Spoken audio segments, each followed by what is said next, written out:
bahasa Melayu tidak begitu lancar, minta maaf lah. Jadi sekarang ini menurut saya kali dicok buah pulau nyo gedanya memandum ubena bangsa Aceh nyo hansip ngan tadu tak pegah-pegah habar menteng bak TikTok bak sosial media. Sebab penjajahnya nuronyo ya hana dinali orang Aceh mubi tema api.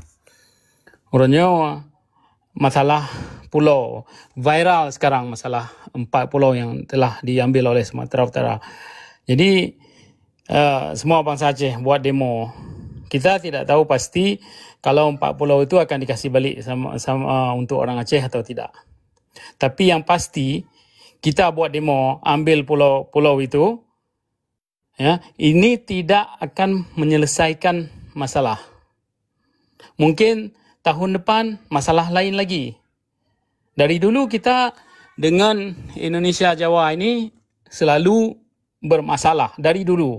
Sebab itulah Tengku Hasan bilang Aceh dengan Jawa tidak pernah bisa bersatu, dan Aceh dan Indonesia ini tidak sama.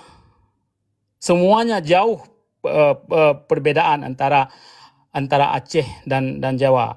Bahkan dari agama sendiri, dari makanan, dari budaya, dari semua. Jadi kenapa sekarang kita ini orang-orang Aceh sudah menjadi penakut, sudah menjadi bodoh, ya kan? Ini begitu mudah diambil apa-apa yang ada dari Aceh. Jadi sekarang kita selesaikan masalah 4 pulau ini. Tahun depan, minggu depan, bulan depan ada masalah lain lagi. Dulu kita masalah dengan kaum Nabi Lut. Aceh yang konon agamanya begitu kuat sekali.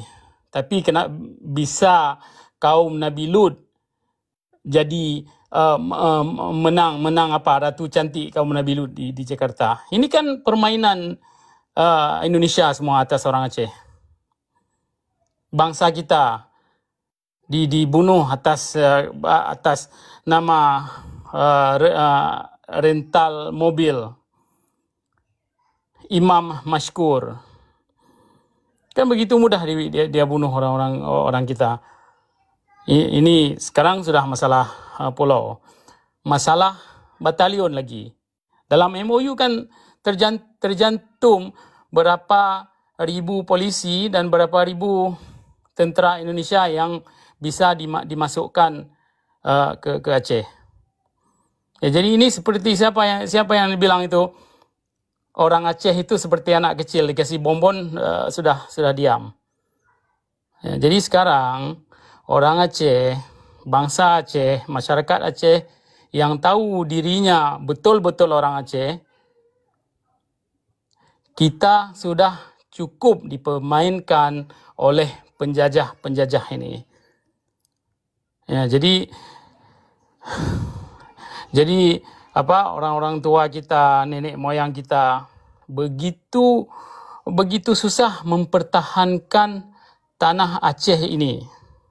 Mereka rela berkorban apa saja untuk mempertahankan agama kita, mempertahankan tanah kita. Tapi sekarang begitu mudah penjajah mengambilnya daripada kita. Jadi poin yang saya mau buat sekarang, kita tidak bisa lagi hanya berbicara di sosial media. Kita harus mampu berbuat apa yang bisa kita buat untuk melawan penjajahan Indonesia yang ada di Aceh itu. Ya. Jadi kalau kita tidak lawan, kawan-kawan semua harus tahu yang bahawa bangsa kita akan habis satu hari nanti. Okay? Jadi kita harus tahu yang bahawa kita buat perjuangan ini untuk anak cucu kita. Seperti yang telah dibuat oleh nenek moyang kita dulu. Kenapa nenek moyang kita berjuang mempertahankan Aceh, mempertahankan agama untuk kita?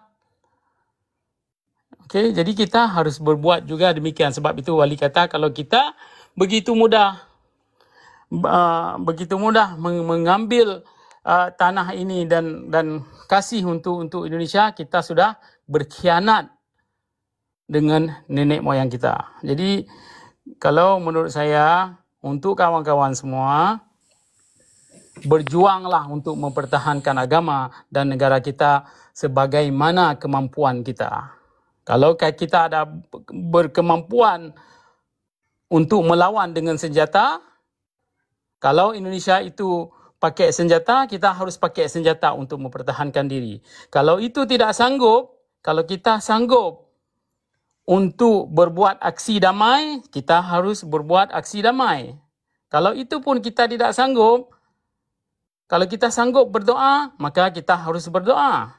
Jadi saya harap bangsa Aceh bukan seperti bangsa-bangsa lain yang ada di Nusantara. Bangsa Aceh adalah bangsa pemberani. Bangsa Aceh adalah orang yang pandai-pandai. Okey, jadi kita harus tunjukkan untuk penjajah, kita haruskan tunjukkan seluruh dunia bahawa kita pemberani, bahawa kita orang pandai, dan Indonesia penjajah itu tidak bisa memain-mainkan bangsa kita, bangsa Aceh. Ya, okey, jadi itu sedikit daripada saya kawan-kawan semua. Untuk video, terima kasih banyak. Assalamualaikum.